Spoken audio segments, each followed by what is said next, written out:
Second part of the Atomic Habit book. Chapter number 3, How to Build Better Habits in 4 Simple Steps.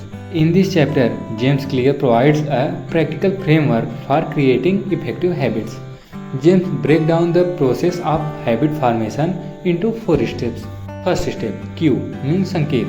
The first step is to establish a cue or trigger that signals the start of the habit. This can be a specific time, place or action that serves as a reminder to engage in the habit. Means पहला step हमें संकेत मिलता है किसी आदत को करने के लिए, फिर या वो आपके फ़ोन से या किसी पर्सन को देखकर या आसपास से कहीं से आपको संकेत मिलता है, या बोले तो याद आता है कि अब हमको ये करना है. सेकेंड स्टेप, क्रेविंग मीन्स लालसा या लालच. The second step involves creating a craving और desire for the habit.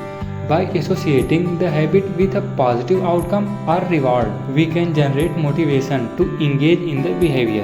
Means इस स्टेप में संकेत मिलने के बाद आप सोचते हैं कि मैं अगर ये काम करूँगा तो मुझे रिवार्ड के तौर पर ये मिलेगा, जिससे आपके मन में लालसा या लालच पैदा होती है इस काम को करने के लिए.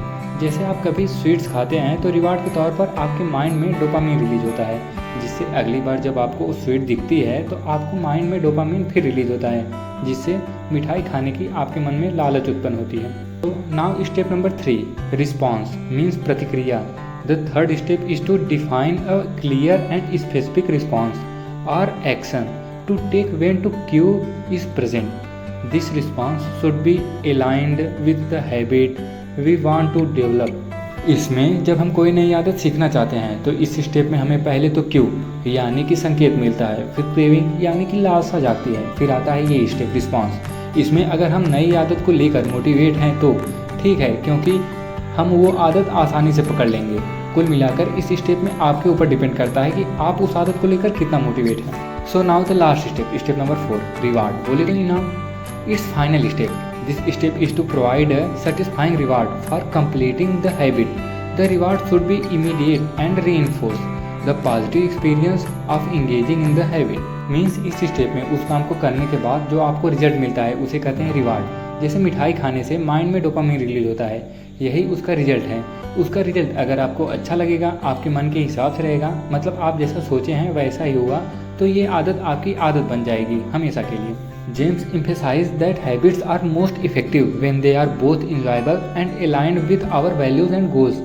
By designing a habit loop that incorporates these 4 steps, we can increase the likelihood of habit formation and make it more sustainable over time.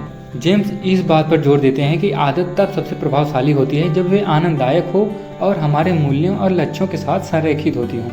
इन 4 चरणों को शामिल करने वाला एक आदत लूप डिज़ाइन करके हम आदत बनने की संभावना को बढ़ा सकते हैं और इसे समय के साथ और अधिक टिकाऊ बना सकते हैं. So friends, that's all in today's video. See you again in next part. And yes, don't forget subscribe to our channel.